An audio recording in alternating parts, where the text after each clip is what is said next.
Hello, everyone, and welcome back to the Dbacks podcast, Arizona's #1 baseball and beverage podcast, where today we're going to be talking about the month of June so far for the Arizona Diamondbacks and what's kind of caused this kind of upswing in form for the Diamondbacks. As usual, I have my regular cup of tea with me.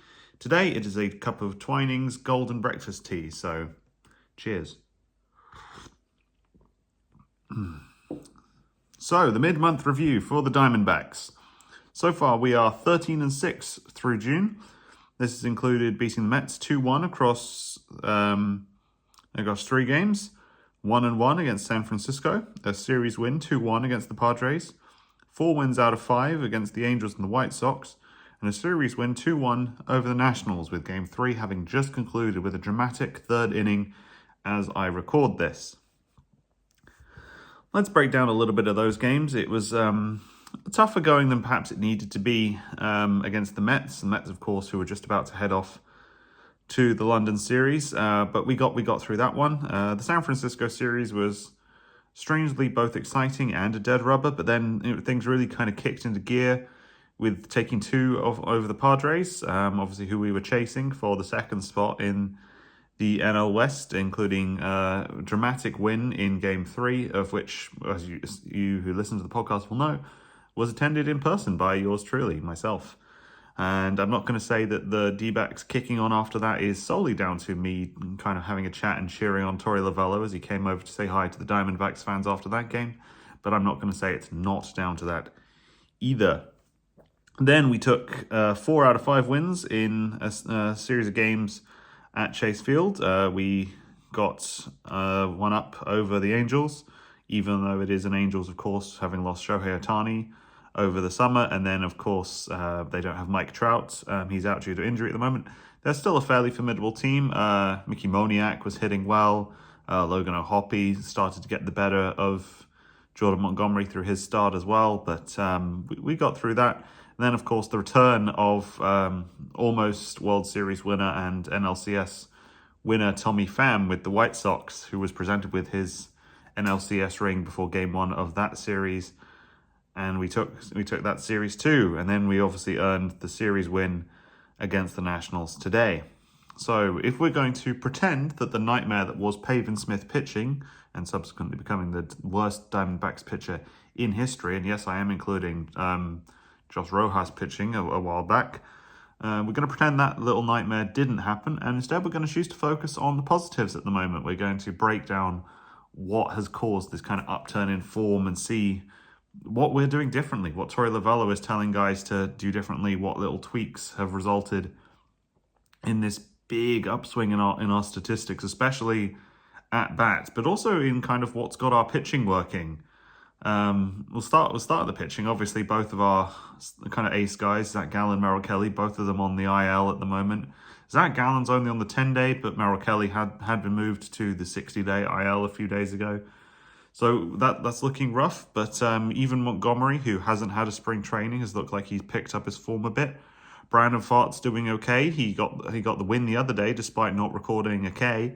He still earned that win. Of course, that filthy splitter and then the sweeper that he throws there always works. And then Ryan Nelson today has recorded a pretty strong start, despite the fact that he's a guy who kind of gets jumped on a lot in terms of, and I can say I'm guilty of this too, in terms of coming in and saying, well, he's not going to be able to control a game sort of the way we would expect a major league pitcher to do. He had a good game today. So fair play to Ryan Nelson. And then Slade Ciccone seems to be working out a few more of those issues we've talked about famously. He's electric through kind of a lineup the first time round, but then second time around he really starts throwing people little cookie cutters, and he gets punished for it. That seems to be improving a lot. I think the more time he's spending in the majors, he's eliminating that kind of mistake. So we're looking okay there. I'm happy to say that both Zach Gallen and Merrill Kelly are in their throwing programs now, which is something. In terms of the rest of our IL, of course, they've got like the likes of Miggy Castro's there as well. Alec Thomas is going to start playing in the Arizona Complex League pretty soon. But the big returner this week has been the return of Geraldo Perdomo at shortstop. And I think we can all say that while Kevin Newman was doing an outstanding job, I think that position, and Torey Lovullo has confirmed it, that position is Geraldo Perdomo's to lose. He's such an outstanding presence, kind of a leader on the field and in the clubhouse, the way he kind of carries the atmosphere and the psychology of this team. I think we'd be silly to not have him in there. So it's really good to see Geraldo Perdomo back. But let's go through kind of some more of the list of positives. First things first, Christian Walker. While he's unlikely to get the vote to be sent to the All-Star game, although he very much deserves it, you know, he's been playing fantastically. He's kind of got his power back up a bit. I think basically since he went on MLB Network about a week and a half ago to talk about, you know, the little changes to his batting stance and what he knows the team needs for him, we've seen a slightly different Christian Walker. He's somebody who's not really laid off of any of the easy pitches that sometimes we'd see them take in favor of getting a perfect one. He's been slugging. He's hit absolutely outstanding set of home runs in the last few games, and today he was the game winner basically against the Nationals. He had an absolutely outstanding ninth inning. He hit a solo homer to give us a little bit of extra breathing room, and then he made the third out with an outstanding kind of flying diving catch to catch the batter out just off the edge of the infield. So I think I've got to say Christian Walker, you know, he's looking up there. I would say a similar thing about Jock Peterson in that kind of DH spot. Jock's been absolutely slugging and smacking and chipping and just generally doing what we need a DH to do. And I think some people were talking about the potential of Jaimer Candelario being the guy who would get in for that role. Some other people were talking about Jorge Soler. But I think Jock has proven himself to be the right choice now. He's an absolutely critical guy. And it seems that he just gets better when he's not using his own bats. That big grand slam he hit a few days ago was using Christian Walker's home run bat from earlier on in the day while we were at Chase Field. He hit a grand slam. If you follow me on Twitter, you'd have seen kind of my running commentary on that.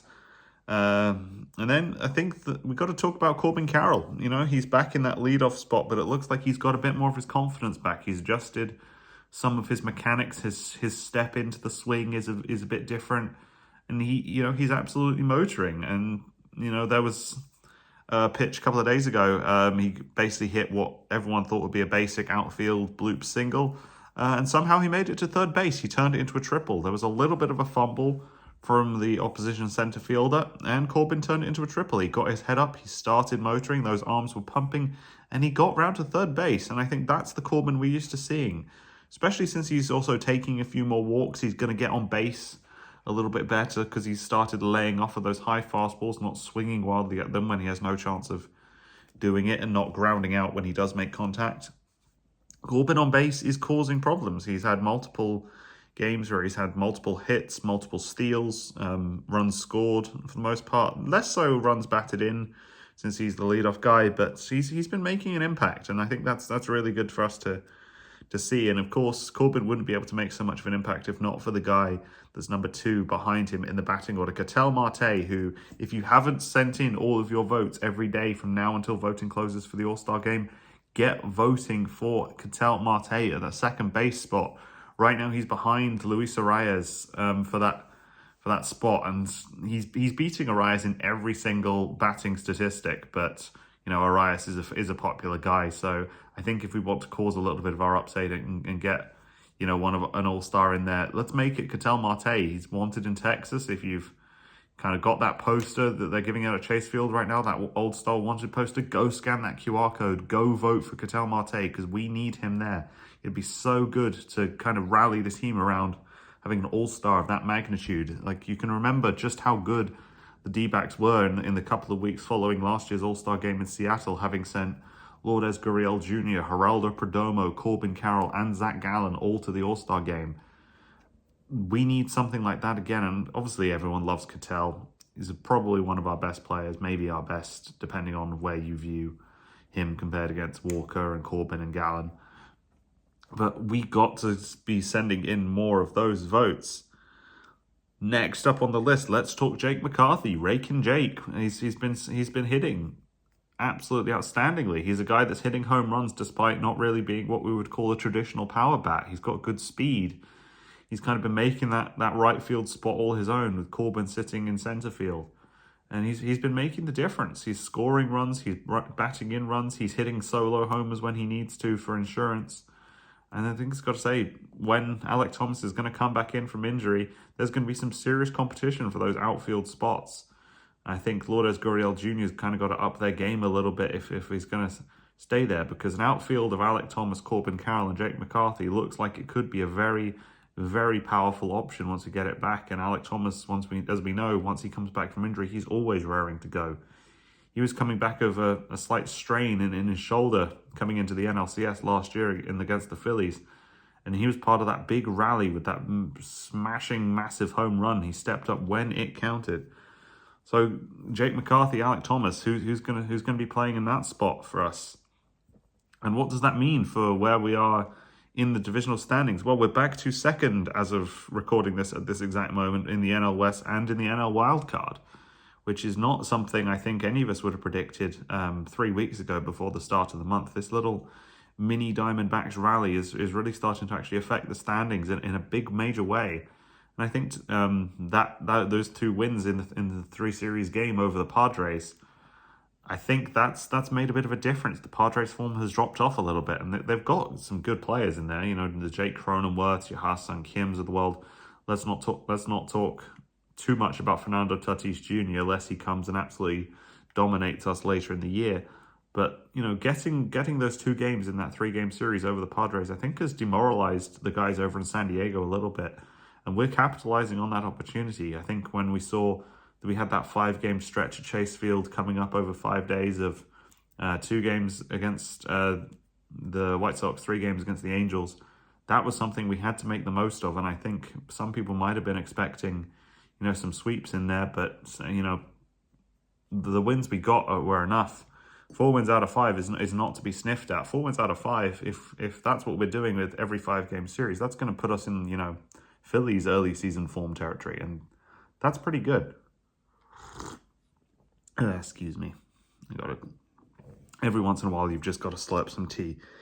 Anyway, talking baseball again, I think the ability that we've developed to kind of turn on the style and really roll over teams, like get swinging our bats early, get our runs scored early, but then keep chipping in with little consistent runs scored is a good thing.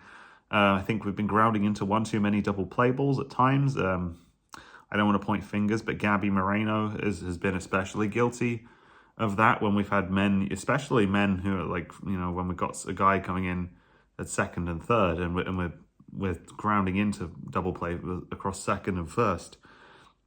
We've got to improve that a little bit, but our scoring has been pretty consistent in making the best of what we get when we get it. We're not just the answer backs anymore. We're not letting teams get ahead of us and having to kind of scrap and fight and run our way on the bases back to, tying and winning games. We are winning games outright by saying, no, we are just going to go play our baseball and score the runs that we want when we want to score them. And I think that's pretty solid. And speaking of pretty solid, let's talk about some of the younger guys who have been coming in, and especially Blaze Alexander.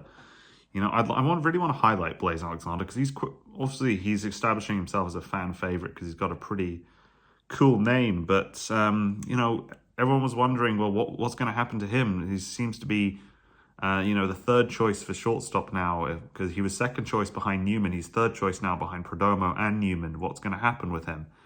But I think Troy Lavello's done some thinking, and the chance to change things around is something that's not to be ignored. So Blaze is now platooning over at third base, kind of alternating a bit more with Eugenio Suarez. Eugenio Suarez has been, a bit iffy, not quite delivering the way we thought he might through the year. He started off okay, but is in an absolutely massive ground out strikeout slump at the moment, and I think teams are targeting that in terms of breaking up our rhythm as we go through our hitting order.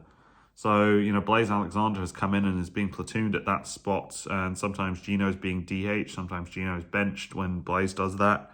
But Blaze has been batting .718 while he's been over there, and he's quick. We know he's a big guy, so he's got good extension. He gets his arms up and around the right pitch quite a lot. He hits some kind of crucial homers when he feels like it, which is, pretty good.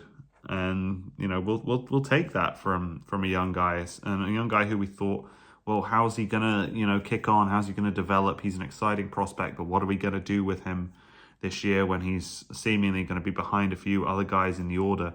And I think having found this solution of playing him over at third base is going to only give us more benefits. But, the other side of that is what is going to happen with Eugenio Suarez. News broke earlier this week that, the Dbacks would potentially explore any kind of trade options for him. So let's kind of delve into that a little bit. Who's going to come in if we do trade Gino Suarez?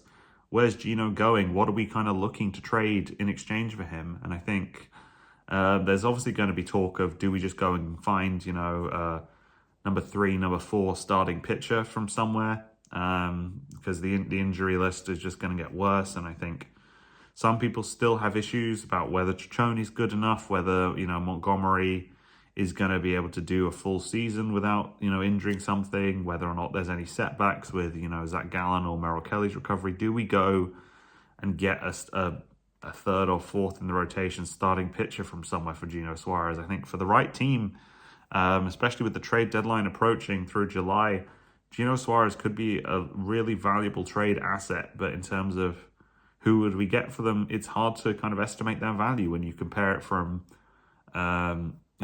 trading a power hitting third baseman for a starting pitcher. Who goes where? What happens? Or do the Diamondbacks start to do what they kind of did last year and start turning to the younger arms in the organization across the bullpen to see who's where? I think in terms of pitching prospects, obviously loads of guys are going to be excited to see when Yu-Min Lin gets a chance to start strutting his stuff. Will he get an opportunity? He was kind of in the same position this year that Ciccione found themselves in last year. He was a guy who was just on the cusps and has got their shot this year.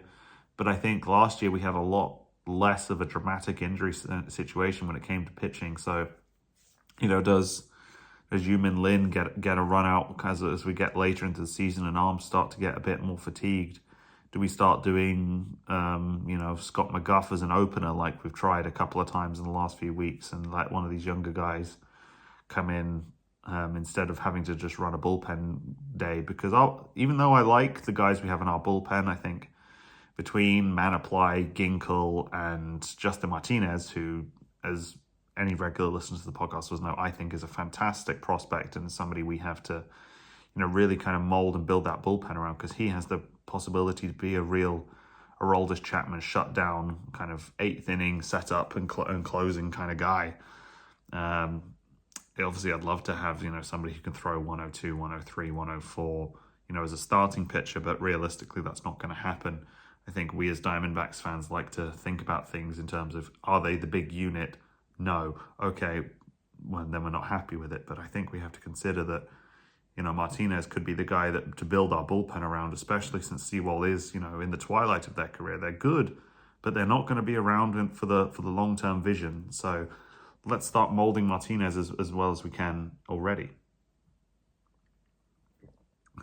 Anyway, moving on.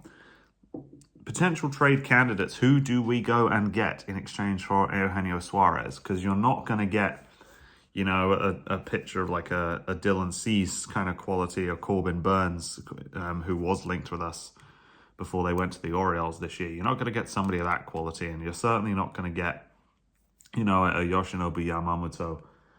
But you can start to look at pitchers in the style of somebody like Yu Darvish. We're not going to get Darvish, we can't afford him.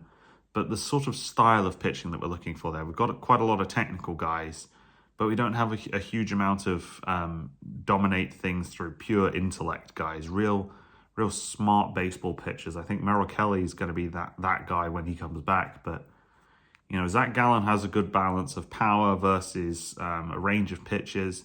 Brandon Pfaadt can throw 5 different pitches, but usually sticks with his main 3 with that fastball and then that sinker sweeper. But who do we go and get? There's talk that maybe we start looking at somebody like Luke Weaver to come back into the organization. He was somebody that didn't quite really make a huge impact as part of the Diamondbacks bullpen, but has been a reliable guy for the Yankees to turn to this year. So do we start looking at pitchers like that who can go kind of after you send in an opening pitcher who can go, 4 or 5 innings in the middle of a game instead of starting it? Is that the sort of thing that we're aiming for? or do we look purely at getting a more traditional out-and-out starting pitcher who at this stage of the year is likely to be a little more mediocre quality? I think we filled the Erod emergency, who's not looking like he's going to come back from injury anytime soon. We filled him with Montgomery, but Montgomery hasn't been the fix-all solution that I think some guys in the Diamondbacks clubhouse thought he might be. So who do we go and get to replace that? I'll leave it up to you guys to speculate on that one. Looking to the future for the Diamondbacks, as of tomorrow, we start a series against the Phillies, who, of course, are going to be raring to go and take us on after we upset them last year in the NLCS. If you listen to my London series podcast where I talked to Dave Shaw from UK Phillies, he knows that there are guys who are going to be absolutely stinging from how they ended up throwing that NLCS championship ring away, and especially the fact that we won that at the Phillies rather than at Chase Field. That was a big deal. That hurt their pride, and we all know all about how damaging guys like Bryce Harper, Trey Turner, we know how good those guys are. Kyle Schwarber as well, absolutely outstanding batter, but you got to look at, the JT Real Mutos, Nick Castellanos, all through that order. They have absolutely amazing quality of hitters if you give them the right pitch. So we have to really, really work on holding our nerve in that one, and then just try and get what you can off of their pitches as and when. Funnily enough, last time we played them and Aaron Nola was pitching, one of the guys over at the Passyunk Avenue bar here in London in Nine Elms told me that he hates seeing Aaron Nola come in and pitch for the Phillies because he's always going to give something up, and he turned out to be right on the day that we played them. However, I don't think we're going to get that sort of reprieve this time around. It's going to be a bit of a grudge match, and I'm hoping the Snakes are alive and up and well for it.